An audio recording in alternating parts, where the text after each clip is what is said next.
కొంచెం టాక్ వచ్చినా కుమ్మేస్తాడు. Hello everyone, welcome back to our channel Cinematic World and this is Shiva. First of all అందరికీ happy Dasara. ఇవాళ ఒక కొత్త సిరీస్తో వచ్చేసాం.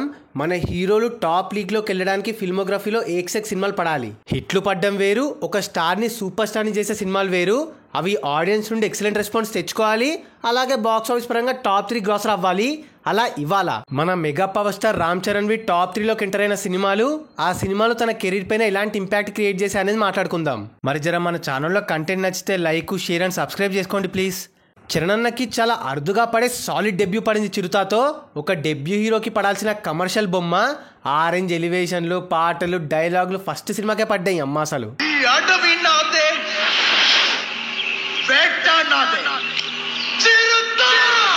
ఒక హీరోకి మాస్ ఫ్యాన్ బేస్ రావాలన్నా, ఇలాంటి హిట్ ఇవ్వాలన్నా పూరి సార్ తర్వాత ఎవరైనా ఇది సూపర్ ఇంపాక్ట్ క్రియేట్ చేసింది. కానీ ఆ టైంకి టాప్ 3లోకి వెళ్ళలేకపోయింది డెబ్యూ అవ్వడం వల్ల. అప్పుడు పడ్డది సెకండ్ ఫిలింకే ఎపిక్ మగధీర. చరణ్ని టాప్ లీగ్లోకి తీసుకొచ్చిన సినిమా అండ్ టైర్ 1లో పర్మనెంట్గా ఉండిపోతాడనే నమ్మకం ఇచ్చిన సినిమా Magadheera. Euphoria, hype, records, sensation, achievements చాలా చాలా రేర్గా చూస్తుంటాం. మనం అప్పుడు 2 years back Ram Charan rare records and అచీవ్మెంట్స్లో మాట్లాడుకున్నాం కదా. మన టాలీవుడ్లో ఆరెంజ్ పడ్డ మార్జిన్ ఆల్ టైమ్ ఇండస్ట్రీ పడలే ఆ టైం వరకు అరాచకం. మొదటి 50 కోట్ల షేర్ అండ్ మొదటి 100 కోట్ల గ్రాస్ బొమ్మ. సెకండ్ సినిమాకే ఈ లెవెల్ ఎపిక్ బస్టర్ ఎవరు చూడలే, ఇకపై చూడరు కూడా. రామ్ చరణ్ కి first top league block buster Magadheera. ఒక సినిమాతో ఇండస్ట్రీ కొట్టి టాప్ లీగ్ అంటే టాప్ 3లోకి ఒకేసారి ఎంటర్ అవ్వడం ఓన్లీ చరణ్ అన్నకే సాధ్యమైంది. తర్వాత సెకండ్ టైం ఈ లీగ్ లోకి రచ్చాతో అడుగేశాడు. మగధీర తర్వాత ఆరెంజ్ కి హిట్ టాక్ పడ్డా, అది కూడా అట్లీస్ట్ టాప్ 5లోకి ఎంటర్ అవుతుండే కన్సిడరింగ్ ద జానర్.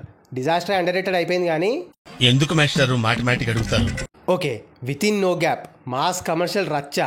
పెద్దగా టాక్ పడకపోయినా, అంత గొప్ప సినిమా అవ్వకపోయినా మిస్టర్ బాక్స్ ఆఫీస్ తన పుల్ చూయించి సినిమాని టాప్ 3లో పెట్టాడు. రచ్చాతోనే మినిమం గ్యారంటీ రన్ ఉంటుంది. రామ్ చరణ్కి కొంచెం టాక్ పడ్డా అనేది మొదలైంది.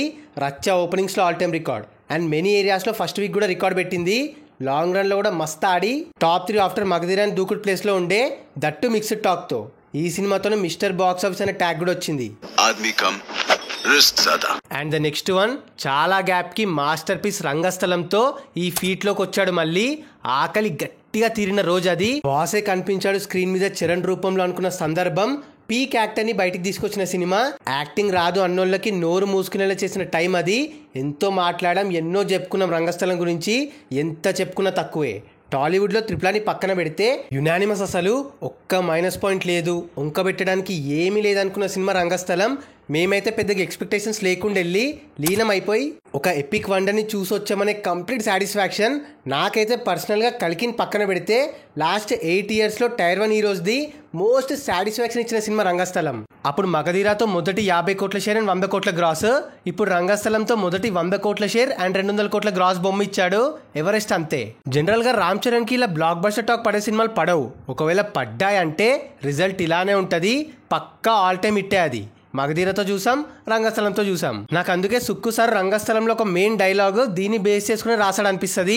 అదే, చిట్టిబాబు చెవిలోకి మాట వెళ్ళడం కష్టం కానీ ఒక్కసారి వెళ్ళిందంటే ఆ మాట అక్కడే ఉండిపోద్దని. రామ్ చరణ్ సినిమాలకి టాక్ రావడం కష్టం కానీ ఒక్కసారి వచ్చిందంటే box office భూకంపమే.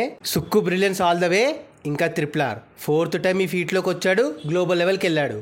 Epic level praise అంతటా, ప్రౌడ్ మూమెంట్స్, వాట్ నాట్. అసలు థియేటర్కి వెళ్ళే ప్రతి ఒక్కరు ఎన్టీఆర్ ఈజీగా డామినేట్ చేసేస్తాడులే అనుకున్నారు, మొత్తం రివర్స్ అయింది. కెరీర్ బేస్డ్ పర్ఫార్మెన్స్ అండ్ రోల్తో పేకాట ఆడేశాడు చరణ్ అన్న. తెలుగు వర్షన్స్ పరంగా ఇంకో ఆల్ టైమ్ ఇండస్ట్రీ కొట్టి క్రేజ్ని, స్టార్డమ్ని డబుల్ చేసుకున్నాడు. 1300 కోట్లు కొట్టింది. రామ్ చరణ్ పేరు మారు మోగిపోయింది. మళ్ళీ ఆరెంజ్ బ్లాక్ బస్టర్ ఇప్పుడు అప్పట్లో కొడతాడా అనే డౌట్ రేజ్ అయ్యేంతలా ఇవ్వడం జరిగింది, జరుగుతూనే ఉంది. ఏదో గేమ్ చేంజర్ బాగాలేకపోవడంతో ఆ సినిమా పీరియడ్లో జర్ర వెనుకబడ్డాడు కానీ మళ్ళీ పెద్దితో ర్యాంపేజ్ కంబ్యాక్ ఇస్తాడు. టాక్ పడితే పక్క టాప్ 3లో కాకపోయినా టాప్ 5లోకి తీసుకెళ్లిపోతాడు. అలా మగధీరాతో టాప్ 1, రచ్చాతో టాప్ 3, రంగస్థలంతో టాప్ 3 అంటే నాన్ బాబుల్ సిరీస్గా top 1 and triple R top 1 pan India Telugu versions పరంగా ఓవరాల్గా టాప్ 2. సో 4 times ఈ ఫీట్ లీగ్లోకి వచ్చాడు. నెక్స్ట్ ఈ బ్రీఫ్ ఎలివేషనల్ డిస్క్రిప్షన్ ఏ హీరో పైన కావాలో కింద కమెంట్ చేసేయండి, చేసేద్దాం. సో అది guys matter. Star into top league సిరీస్లో రామ్ చరణ్ ఫీట్స్. మరి ఈ వీడియో పైన మీ ఒపీనియన్ని కింద కమెంట్ చేసేసి మీరు థియేటర్లో చూసిన సినిమాని మెన్షన్ చేసేయండి. ఇంకో మంచి ఇంట్రెస్టింగ్ వీడియోతో మళ్ళీ కలుద్దాం. Bye. Signing off team cinematic world.